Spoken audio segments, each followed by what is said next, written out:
Hi, welcome back to the Mob Mentality Show. My name is Austin Chadwick and Chris Lucian with me, co-hosting. And today we are going to talk about the Dunning-Kruger Effect. And so Chris and I recently had a short conversation about this. And we're like, hey, this would be a fun topic for an episode. But you want to kick us off, Chris? Yeah. A long time ago, I was on a forum and I was looking at, maybe some game development stuff or something. And there was a forum post like, oh, I want to make a massively multiplayer online RPG. And by the way, this is my first game. What resources do you want? And somebody just said there was one reply, it was the Dunning-Kruger effect. And then there was no other replies on there. And so it was just kind of a funny thing. So, that was way back when, years and years ago. That's when I kind of first heard about this concept. But it's essentially the relationship between confidence and competence over time. So as you go from knowing nothing to knowing most of what is needed to know about a subject, there's this confidence maybe interval that goes up and down. And so maybe you know nothing at all, so you have no confidence, and then you learn a little bit and then you become really, really confident, like, oh, this is easy. And that might be because you haven't known about the nuance or anything along those lines yet. And then as you learn more, you realize, oh, there's so much more to this. And so you kind of go into what's known as the valley of despair, I think, in a lot of models in this way. And then there's the slope of enlightenment piece, and then like a plateau of sustainability. And so that's kind of the basic concept. And when we were talking about this being related to mobbing, I think that mobbing has an interesting defense against this, being with other people and having discussions with people more and less experienced than you. And by the way, that initial part where it's a giant leap of confidence, often that's referred to as the peak of Mount Stupid, which I thought was funny on some of these graphs. But because I've definitely found myself on that peak again, or before, and then subsequently in the Valley of Despair shortly after. So, what do you think, Austin, as far as mobbing and the Dunning-Kruger effect? Yeah. Definitely Google and you'll see the various forms of the peaks and valleys of this graph. And some of them are much more subtle, like, oh, the peak when you're ignorant, and then you become cultured, and then you become gap. But some of them, like you said, Mount Stupid. One of them calls it Child's Hill, and then you go to Insecure Canyon, and then Grown Up Mountain, and then some of them are a little more over the top with the names. But I think this relates a lot to healthy mob programming, because being aware of the Dunning-Kruger effect is probably a win just from the start, right? Because then you're like, oh, there's this tendency in myself and in others that once you know a little bit, it's maybe where that phrase comes, I know enough to be dangerous, right? Yeah. And so, and I could see two effects from this that would really impact a mob, right? Like if you're in that initial peak, and your confidence is so high that you're unwilling to experiment, right? You're like, oh, I know the answer to this. We don't even need to run other experiments. Let's just go with option A instead of option B, right? You're gonna cause yourself and your mob to not learn and grow, because you're not even trying other paths because you're so confident, right? So I hope that awareness of this effect will help lower that confidence.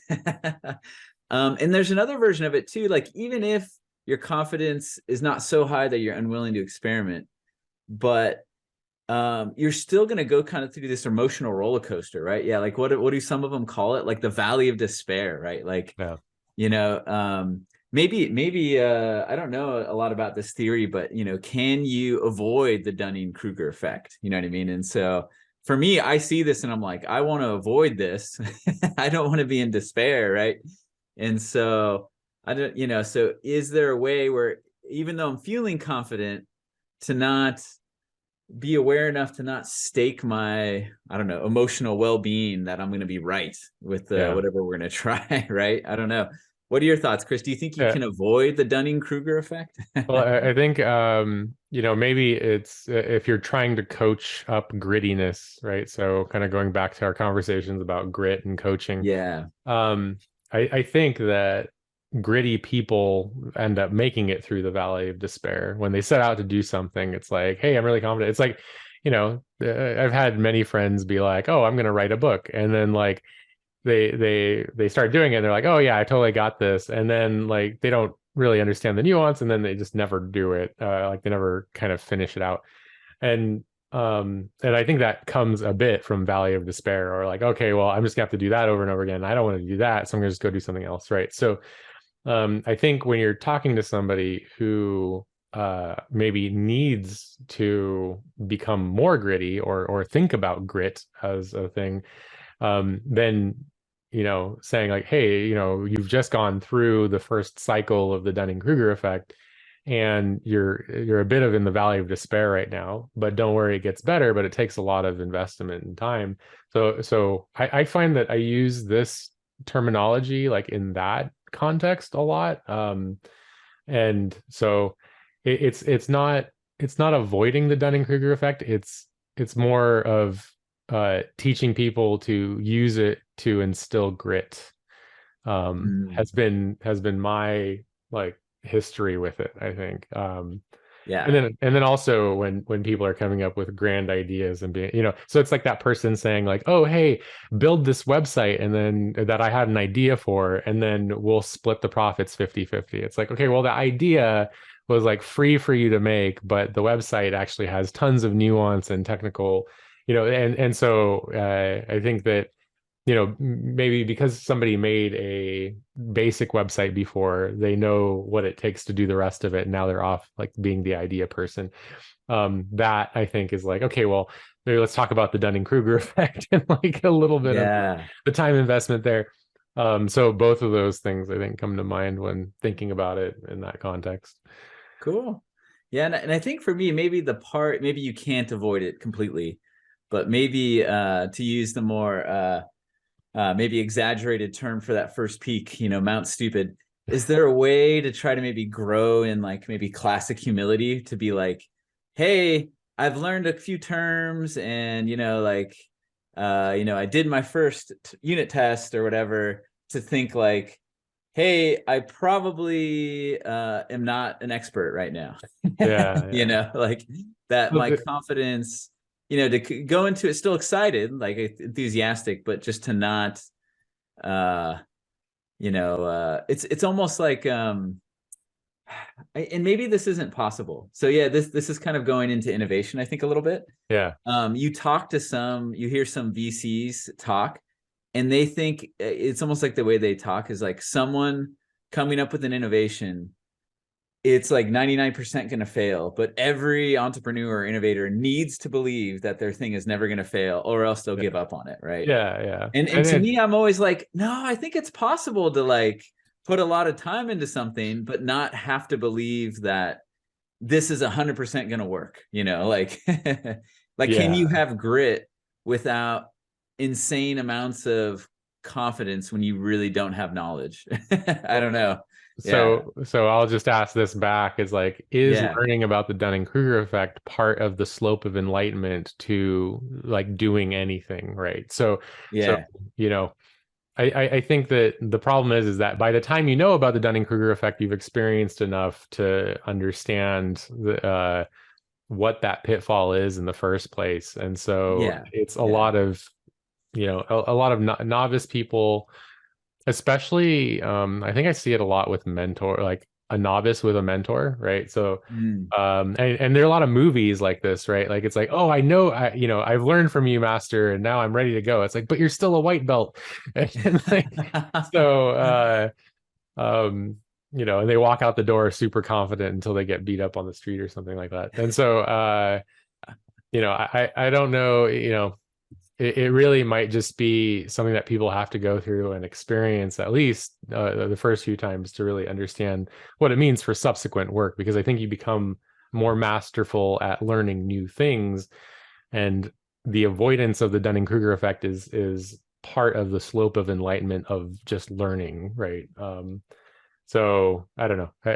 Maybe teaching about this earlier in education and or career growth can help avoid it, because I think people go through it repeatedly in different topics. And so I think just understanding the idea and broadcasting it a little bit might be the answer.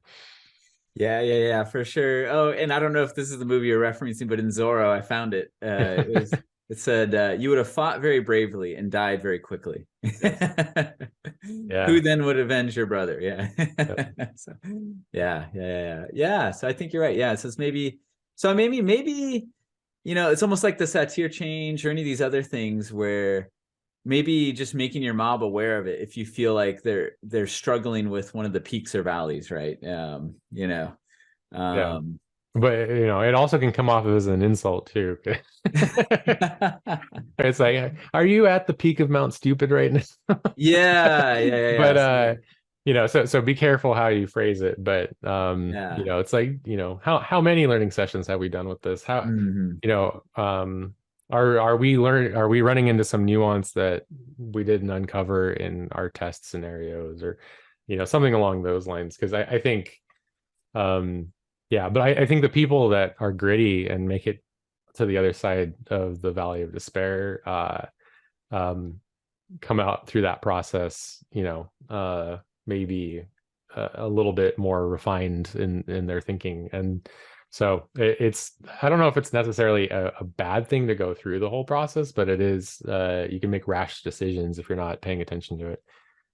Yeah. And I think it's like going back to classic humility and, having an accurate view of yourself. And I think with the mob is experimentation always helps with it. So if we take the Zorro quote and said, you would have refactored very bravely and broken everything very quickly, right? Someone who Yeah. is like, oh, we can move stuff around. Like they see it work once and they're like, oh, let's move this, let's move that. I've definitely seen that before. Hmm.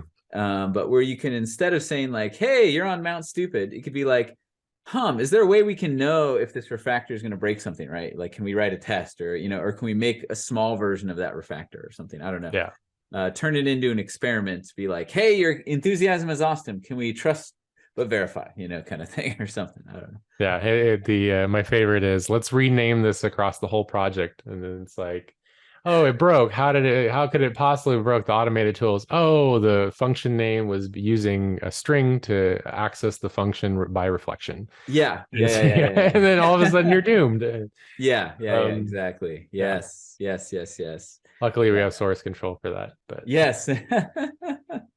Right on. Well, to our audience, we'd love to hear your thoughts on the Dunning-Kruger effect. What's been your experience at any of the peaks and valleys of learning or trying something out, or what's it like collectively as a team or a mob? Please like and subscribe. Please share this video with someone. Reach out to us on YouTube, LinkedIn, Twitter, and more. And until next time, have a good one. Talk to you later. bye everybody.